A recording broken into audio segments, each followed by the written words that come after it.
Good morning and namaste and greetings from Indic Academy. We welcome Cool Neil and Cool Charu of Coolture, a lovely enterprise that looks at promoting and preserving Bharatiya culture with products which I think people of all ages can engage with. So, could you tell us about this idea of Indian culture fading away, and over time, as we grew up, there were always certain things that we had nostalgia about, and there were certain things that increased the pace of this fading out.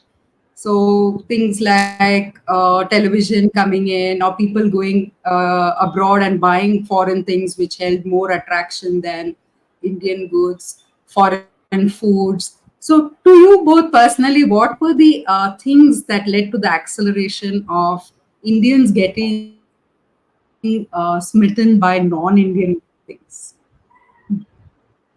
Okay, I'm going to take a first stab at this. So the thing is, our uh, thought process of culture started from something absolutely orthogonal. So both of us used to work together, and one of the things that we often used to discuss was, and both of us happened to be in human resources, learning and development, and both of us would often talk about how is it that all the frameworks we use are mostly Western or borrowed from Western frameworks, and why is it that we don't have anything original? And both of us designed a couple of workshops, and those workshops were out of the box, absolutely out of the box, and it led to a bunch of conversations. And we used to think, how is it that none of our frameworks are our own? Why can't we create our own frameworks? This was a fundamental question that we kept on having.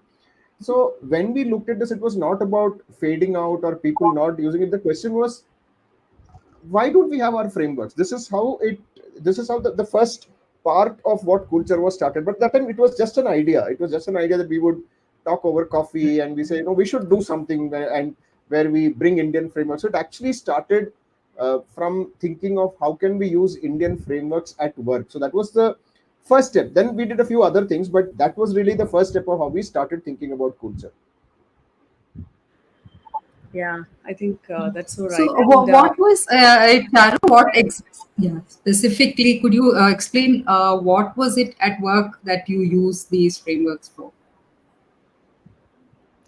okay, so maybe we can talk about one of the workshops that we did, right, Neil? It was something to do with instructional designing, which is a very tactical, transactional, technical of sorts topic in the learning and development field. And we wanted to actually see if there's a way to bring in a hands on experience with an Indian touch to it. So one of the things that we started the workshop with was we gave people like a bowl of flowers and a thread, and we asked them to see if they could make a garland, a small garland. And the instructional design aspect was explained by, if we give you an instruction, if the whole process gets better, and what does practice do to it, what does a set of instructions do to it. So while the concepts were what we wanted to cover, the methods that we used were very rooted in Indian lens. So that was one of the examples of how we used it. Neil, can you think of any other example? You remember we were working on this other something connected to business, and all the someone some one of the business leaders had given us Yes. an assignment, and that deck was so, I mean, it had nothing to do with India or Indian business. So though that was the second thing, and then I both of us spoke to the leader and said, can we change your deck? He said, go ahead, do whatever you want. And then we changed the deck and gave it to him, and he was kind of blown away, saying, wow, this is quite incredible. Unfortunately, what happened was that assignment led to us getting a lot of useless assignments like, here's a deck, please beautify it. It would come to me and Charu, and we used to hate those kind of assignments. And all of these little Mm. nudges made us think, we really should do something better than decorating other people's PowerPoints. Yeah. Actually, the example you give is very interesting because today at Indica's Oneness Festival, Swamini Amma was talking about consciousness, and she was saying when we make the flower, the thread is like consciousness, and each flower is our thoughts. And while the thread is always there, it's permanent, we never observe it, but our eyes are always on the flowers. So this is a different way of thinking, which examples of which are a plenty in our texts and in our Indic wisdom. But for some reason, there, either most of us are not aware of it, and when it comes up, we think, oh wow, that's a great idea. So how do we make these more mainstream? These beautiful examples, these beautiful frameworks. Um, One is your organization, but how do we make it mass? How do we get it to the masses when they are not reading, not listening to texts? So it's a good question, and I'm not sure we have the answer. But what we believe, Charu and I, our fundamental premise is, if you go back to the old management adage, it's about build a better mousetrap and they will come. So our premise is, if you make culture cool, or you can say, because some people say our culture is already cool, so for them we add an er. If you make our culture cooler, people will come back. So this is our premise, that there is an aspect of our culture, and for a variety of reasons people get attracted to other cultures, and we have no problem with that. Well, whatever it is, you can do it, because every culture has to market itself. So for example, when we grew up, the dominant culture was American. Everybody wanted to emulate them. Today, surprisingly, it is actually Korea, South Korea, for some reason.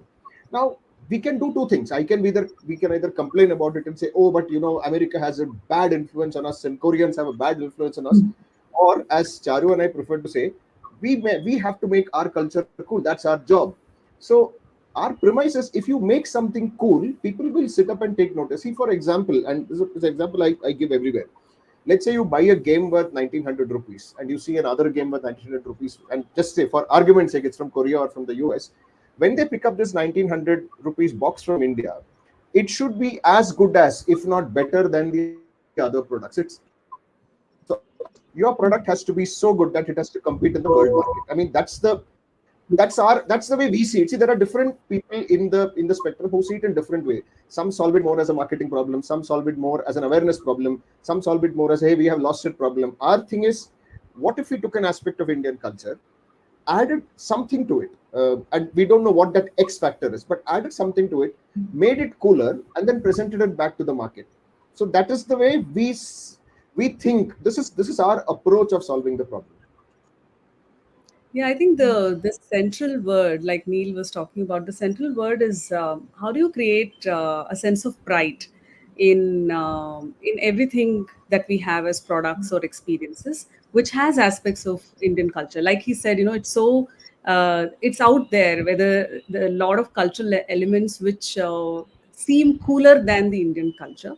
So how do we appeal to the psyche of younger generation and also show the cooler aspects of Indian culture in non-traditional and contemporary ways without hampering the essence of it. I think that's what we were trying to do. And one of the examples, early examples, even before we actually got into any doing any products, is we were talking about Kannada as a language, for example. I've been in Bangalore all my life, and I'm Kannadiga. And Neil is not a Kannadiga, but he has learned the language being in the city. And we were talking about, how it is not such a cool thing to learn the language for a lot of people who are in Bangalore for many years. So the need to learn will probably not come from pushing people saying, hey, you have to learn Kannada because you're in Karnataka.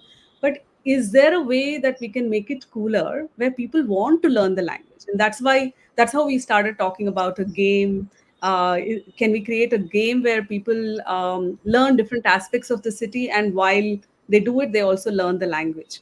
So those are examples of how we even started talking about culture as an idea. I saw in your website, it mentions that left to Neil, your website would be black and white, and because of you, it's got color. So this is something that, in design schools, my daughter joined one briefly, where they said, when even asked to portray something Indian, you people are like white female Instagram artists. So there is a proclivity for a certain color, for certain kind of design. So do we have an Indian aesthetic that is cool and which can be passed on in design and art schools, or the black, whites, grays of the West are still very, very attractive to youngsters? So is there something that you have found in your journey? It's a great question. I think I am a big fan of colors and Indian aesthetics. And I think every product that we have had or every experience that we've curated till now, we try to bring out those Indian aesthetics in a cool way. So if you take 108% Indian as an example, it has amazing illustrations. They're all inspired by Indian experiences, motives, and things that happen around us. Though the background could be black, there's a element of play of colors in each of the cards. And that's just an example. I think in any product that we do or any experience that we curate, we make it a point to bring out that Indian aesthetics in it and stay away from anything which has a Western influence. So, Charu, you Neil, might want to just talk about what you did with the our welcoming Vasanta event itself, no? As an example of how. yeah, so Welcoming Vasanta was the recent event that we had to launch our calendar. Vasanta was the theme that we selected, and everything from the invite to the moment you step inside the door, we wanted to give an experience of how the vibrancy of Vasanta as a festival for everybody who steps in there.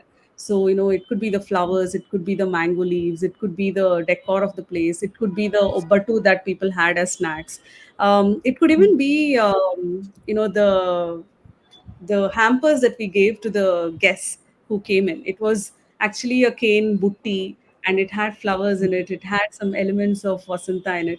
So I think every step of the way, there's a lot of thought that goes into how can we bring in Indian elements and how can we even make it attractive? How can we make it appealing? And also add meaning to whatever we are doing. So not really just bringing colors for the sake of it or bringing a lot of Indian elements for the sake of it, but aligning it to the theme, aligning it to the product and the experience that we are bringing together. So it also helps that Charu is a seasoned Bharatanatyam dancer. Plus, she has an extremely high sense of aesthetics. So the reason we have put that on the website is, for me, colors are colors. I don't. So it's not so much Western sensibility. So I lack imagination when it comes to color. Anything, it's okay. Black, white, gray works. So the reason we have put it out there is most of the, not most, almost everything that we do from an aesthetic lens is there is Charu's brain there. That's the reason we put it there. That even if you see her Instagram account, for example, there is a certain aesthetic to that. All of that comes from her. So the reason we have put it there is, left to myself, everything would be in black and white. It is not so much the Western sensibility. It is more of my way of seeing it.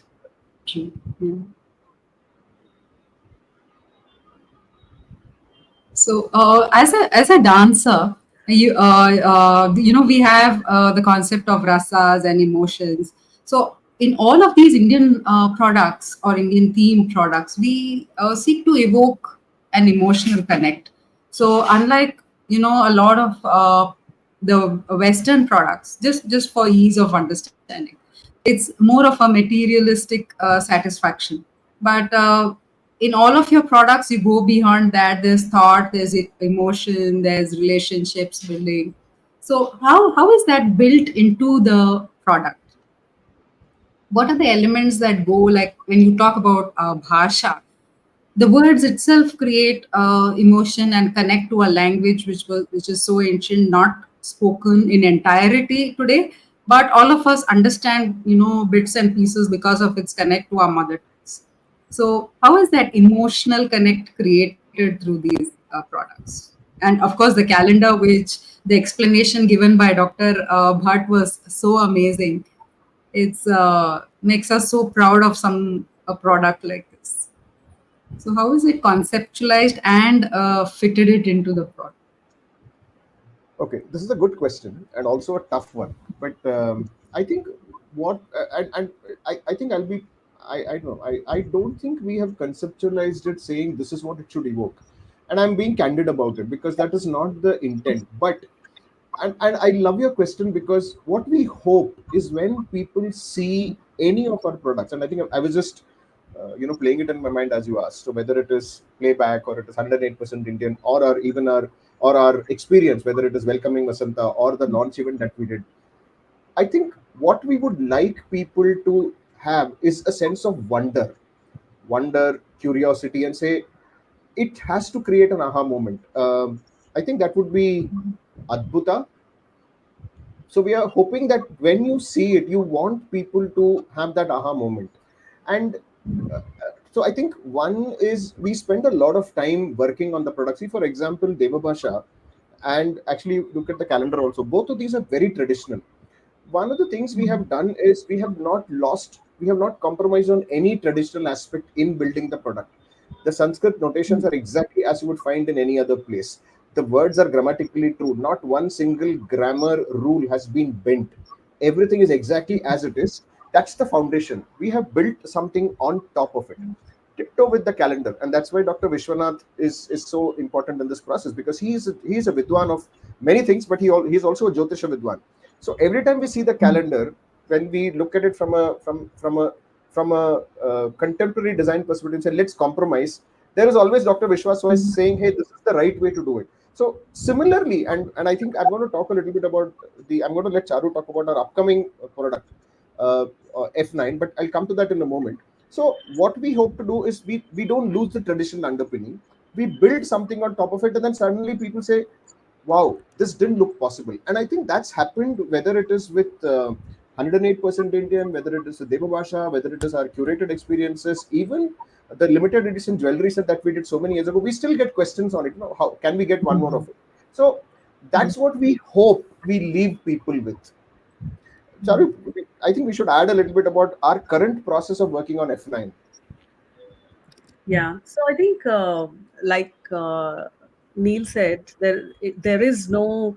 I think it's not part of the agenda to create that, but it happens because there's a lot of thought that goes into it. Like calendar, you said you ordered the calendar and you would have seen pictures of it. Like it's while there are those elements which has the accuracy and the technical aspects of it, there's also an emotional connect that's built by the two little characters which are there in the calendar who's telling a story. So I think that's an example of how there is a connect which is built throughout, even in a product. And talking about rasas and talking about F9, now one of our upcoming products is called I'm Fine. And the fine is denoted as F and 9 because it is exploring emotions through Navarasas. That's the product. And we are going to be looking at emotional intelligence and emotional wellness through all the different emotions that we have, the nine rasas that we have. And it will be explored through a set of questions and prompts. And again, it's going to be a set of cards. We did pilot it in one of the psychology conferences a couple of months ago, but right now it is still in a stage where we are doing some experiments, doing some interviews to get it in the right shape. But that's something that will come out, and that I think will be really heavy on rasa and really based on rasa theory at the foundation of it. So as of now, what we are doing is we are talking to Natya Shastra experts. We are talking to people who of different fields who work with rasas. So and I'm hoping that this is what this work of grounding the product, if you will, is, and the layer on top of it gets added. So what we are hoping is, as we talk to these people, we ensure that what we see in multiple touch points is somehow uh, summarized. The essence of it comes in the product, and I think that's the thing we have followed for both the calendar or for Devabhaasha. There is always that layer of expertise or tradition that we try not to lose. Yeah. We had interviewed Professor Richard Schechner, who he's a theater person in New York, and he's head of a college there. And he invented the rasa box, where the theater artists go from one rasa to the other, and when they are in that one box, they have to emote that emotion. So I found that Westerners are very unhesitant about taking Indian ideas and making it into a product. But we either have scruples in commercializing ideas like this, and even if we do it, it's not necessarily goes down very well with some people. So, is it a challenge, like to monetize Indic wisdom? I mean, is there receptivity? Like, I would cheer you, but the very orthodox, very conservative scholar would say, this is diluting. This is, but the West is doing it all the time, whether it's in yoga, in Ayurveda, in Natya Shastra. So, how do we play this game? Okay, this again, you probably saw us laugh when you asked us on the point of monetizing. I'll answer that difficult part of the question first. Is monetizing difficult? Absolutely, it is. We are still there in the process. So, at this point, the answer is it difficult? Yes, it is. So that I'm going to answer that and keep that aside. Now, the second part of this. So I think that there are a couple of things that ail this industry, so to speak. See, what happens is if you look at typical Indian content, and I'm sure you would also experience this. People expect content to be given free. The number of dance concerts and music concerts that go unattended, despite it being free, it's a terrible number. Okay, you try to ticket something and get people to come, people just don't pay for it. So I think that is part of it, because we have set the expectation that Indic content will be free. So this is part of the problem. Now, if you look at a Sanskrit textbook, I think typically you will get almost any textbook under 100 or 200 rupees. So when you look at our product, the Sanskrit game is priced at a fairly higher number. We keep getting this feedback often. Either the calendar is costly or the Sanskrit game is costly. This is a feedback that we hear often. But what people don't realize is if you have to create a world-class product, and by the way, the pricing does not factor in our time. It doesn't say that we have spent on it for 1 hour. If I build that, monetizing is out of, I can throw it out of the window. But even without all that, just looking at the input cost and adding a margin and looking at the output cost just to get there itself gets us to this pricing. And do not compromise on quality. So I think couple of things we look at. A, build a really cool product. B, do not build a product for the sake of it. C, make it so good that when people see it and compare it with any other product, they should look at it and say, wow, this is good. So I think I'm answering this in 2-3 different parts. One is, yes, people are very okay to make products. Maybe from us, we don't, because of all these reasons, right? And as I told you at the start, monetizing it is difficult. So what happens is, again, we are not complaining. We are among the people who make products. So we like it. We like the fact that every one of our ideas comes across. This is a new thing that we have tried. But I don't see it as Westerners doing it or not. I feel, like I told you at the start, it's our job to make our culture cool. And we think productizing or creating a cool experience, that is the way to do it. Make it cool. See, if you look at it, people have turned back from our culture. How do you make them look at the culture and say this is nice? And if you look at some of the new bands in the market, for example, people have created phenomenal music. I think there is a lot of people like that. Raghu Dikshit, I think there is Pranam Dikshit, I forgot his name. But they have begun to get people to see music in a different way. So we hope that over time we will be seen as one of those companies. Yeah. I think that the same point was made by Margatham, who writes on Indian Hindu parenting and Indian culture. And he said, our discussions on Indianness has to permeate all aspects of society, from clothing to films to music. All around us, this message has to keep going out by different people who are experts in that field. Unless we see that Indianness happening in a cool way around us, it's going to just be the tip of the iceberg. But So people we are are going to be doing fighting a a great losing battle. So we are going to be fighting a losing battle, and the second is very often we are going to come across as, see, a lot of us believe that Indian culture is cool. It doesn't need any embellishment or creation. Well, if you do that, you're going to be losing the younger generation. So that's the way we see it. It's the urban Indian who's actually losing touch. But if you go back to our gramams, and if you go back to our a village and small town folk, the culture is vibrant, alive, and a part of their psyche. It's not something outside which has to be read or experienced. It's lived, by itself.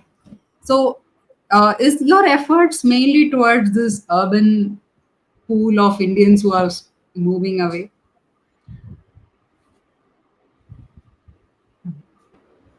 I don't know, Neil, how you would answer it, but I think based on whatever we have worked on so far, I guess yes, because that's really the audience that we're looking at.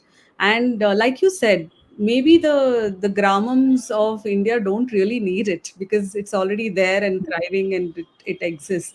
But if we look around us, there's a lot, like nine out of 10 youngsters don't think Indian culture is cool, and that's the reality. So how can we actually create that appeal factor for that population? I think that's been the effort for us. I'll I'll add to what Charu said. See what happens if you go back to how we westernized. If you go back, 50, 60, 70 years ago, what would happen was you would see one relative of yours who comes from the city, and you look at the relative and you say, "I want to be like that." So the culture permeated this way. So we all aspired to move away from who we were and become that I'm saying, for lack of a better word, that cool relative.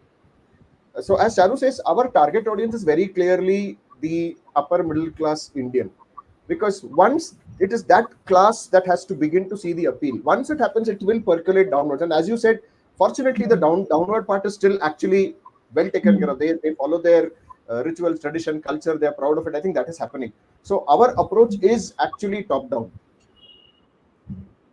So, what is your you talked about Navarasas, but do you have any anecdotes to share with our viewers of personal experience where you've actually seen, or in conversations with either young children or adults, where you've seen the change very perceptible? Mhm. So Neil, you want to take a stab I at think it? I think you should go for this. This is Okay, so I think definitely yes. So I can talk from product to product, but if we have to talk about just our recent product, the calendar itself, we have seen both young and old really appreciating. There's so many people who have come back and told us, we had no idea what this Panchangam used to tell us. It's somewhere hidden behind a cupboard, and this makes it so interesting. And this actually makes it simple to understand. And we have also seen very heartwarming videos of young kids who are delighted to see the illustrations, who are trying to explore what is there on the calendar. So I think those are examples. And Devabhaasha, I think we have had so many examples of youngsters. The I think the recent one I can talk about is where we went to a gaming conference, like a board game conference, and we were the almost only Sanskrit game there, and in a or maybe a company which used to explore this Indic way of doing things. They were all Indian games, like developed in India, but ours was more on the traditional side, if you will. And there were, I think, at least another 40 different people who had come up with different kinds of games in India.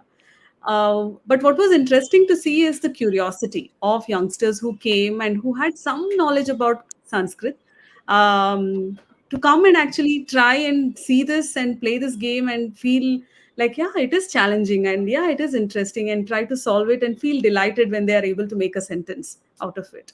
So, yeah, I think that's been the experience. And that also is really the gratifying experience which keeps us moving forward. Neil, we lost you in between. I know I could hear you, but that's why I came to a room with better connectivity. Okay. One last question, if it's is, most modern parents and youngsters look at everything in terms of utility. Value comes from how useful something is. So how do we convey value of a language which is no longer asked in forms that we fill about knowing languages? how do we convey value about knowing about a different kind of calendar system? So what is the value that, but for music we say, okay, it's in terms of neuroscience, our konakol or our beats have some help in mathematical ability. We are trying to convince parents to send children to learn rhythm because of that. So how do we create that value system artificially, trying to say this will help, in something else?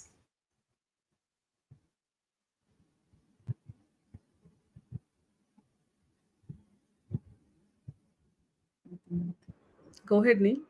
Are you frozen? Yeah.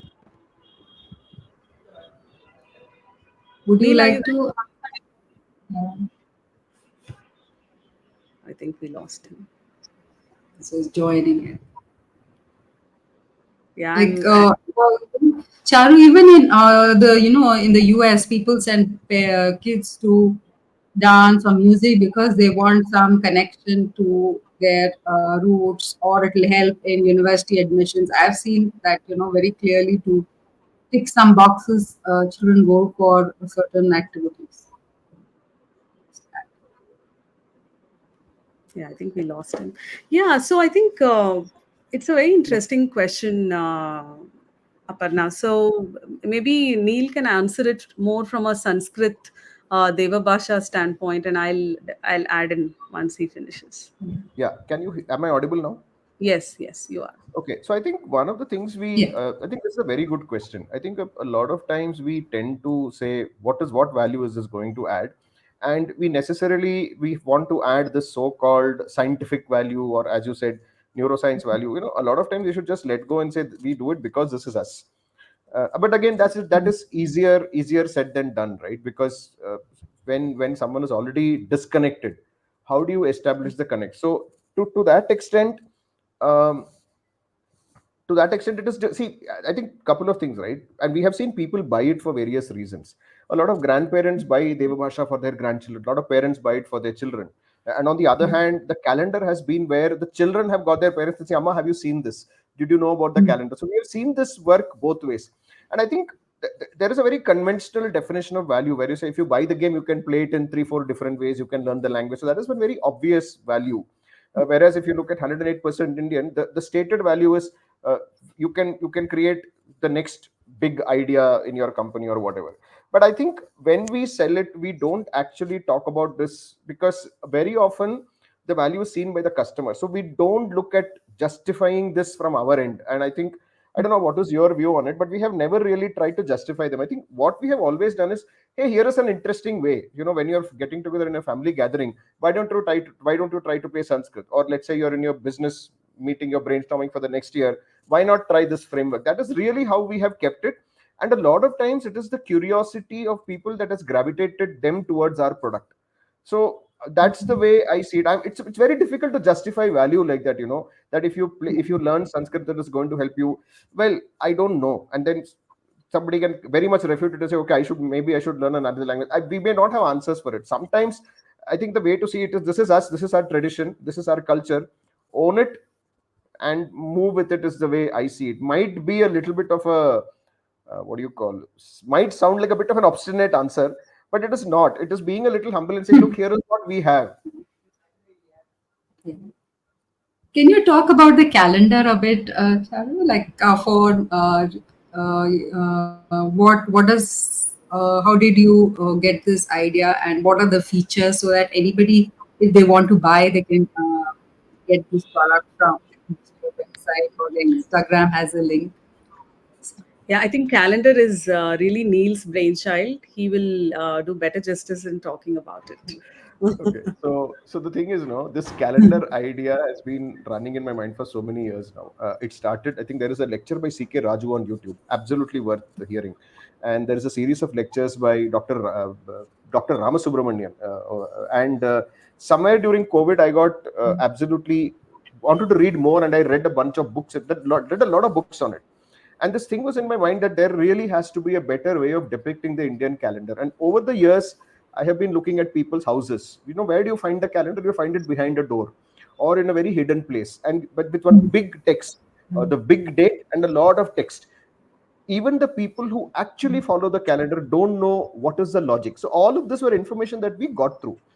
End of 2022, yeah, end of 2022, somebody released an Indian calendar, and I was very curious, and I clicked that. It was basically a big image of an Indian uh, god with the typical grid type calendar on the side. And I almost gave an SOS call to Dr. Vishwanath Guha. And I spoke to another friend of mine who had Raghava Krishna, who heads Brihat. And he referred me to a designer. And the three of us met and we said, this is what we want to do. And I told Charu, look, here is what we are going to do. Charu said, are you sure you can pull it off? This is practically December last week. We had 3 months to pull it off to Lugadi. So that was how we said it. The calendar deserves better visual treatment, and we had no idea what we were getting into until we started. And we had at least 3 false starts before we zeroed in on the design. So yeah, the what we have done is really looked at the Panchanga and just approach it from an Indian design first, principles first. So basically, what it does is it starts with the Paksha, then the Vara, then the Tithi, then the Nakshatra. And then this year we've also included the Gregorian date and the Sauramana in it. But the idea is to give people a visualization of what the calendar actually looks like from the first principle. So if you saw the calendar from the first principles, when you see from Earth and you see the moon, you can actually see the moon move in a roughly circular motion. And that was the way time was conceptualized. So that's the element we have tried. There are a couple of things we need to still finalize. This is addition to next year we're going to iterate, and a lot of it is iteration based on feedback. We'll change it. But the idea is, what if you began to look at the Indian concept of time with the Indian principles, setting them as the first principles? A, B, this is something that we've been seeing over the years, right? People say April 29th is Ugadi. But guess what? Chaitra Shukla Pratipada happens to fall on April 29th. It is not the same thing. It is not saying April 29th is Ugadi. But over the years, our traditional calendar has been reduced to there will be one, everybody has a local Pandit or a Pujari who gives them their calendar. How do we get it? Is one sheet, April 29th Ugadi, May 11th Kshetratiya. So what happens is we completely forgot the language and significance. See, the festival is not just a date, and as Dr. Vishwa says it so eloquently in so many places, the date is just one aspect. There are so many other reasons why a festival falls on that specific day. So in some way, we hope that the calendar makes people to bring that language, and that's why we call it Parva Darshini. So we are not attempting to reinvent the Panchanga. For that, you can go to the Panchanga. There is enough accuracy and perfectness over there. This is for people who have absolutely no idea what it is and want to get back to the way of looking at time from an Indian lens. And that's what we hope. And I think a lot of people have given us this feedback, to understand that Shankara Jayanti is because of a particular reason. Naraka Chaturdashi is actually on a Chaturdashi. It is not just November 11th or October 27th or whatever that is, right? So just bringing that back into our consciousness and languages, if we have achieved that in a few families, I think we would be absolutely gratified. That is the way I see it. That's wonderful to hear, because there was this conversation with Sri Srinivas Jamala Madaka and on Akshaya Tritiya. And he says now, Akshaya Tritiya is equal to purchasing gold and silver. But he says it's like a second bigger Ugadi. So Ugadi is celebrated as the new year, but Akshaya Tritiya is supposed to be the celebration of the start of a yuga itself. So a yuga, of course, would be much longer, but technically it's marked on this day. So he's saying we have to actually celebrate it much more because we are celebrating the whole yuga. So when we understand, I mean, yours would probably be a small entry point into going further into all those aspects of our calendar, which we has been, taken totally moved away into a very commercial path. So it would be good to bring back this wisdom and this knowledge, and to know that our ancestors observed these things without having any gadgets or equipment at their hands. Yeah. So, thank you so much, and all the very best for all your ventures. And I think you are doing a great service, because design and products are something that have not really been prioritized except in the last few years. And we will all be keeping watch on everything that comes out from culture and purchasing. Thank you, Aparna. Thank you Thank, so much for the yeah, wonderful thank, conversation. yeah. Thank Thanks, you, and Aparna. thank you for making time. Yeah, and thank you for giving us a forum to talk about our ideas. Really appreciate.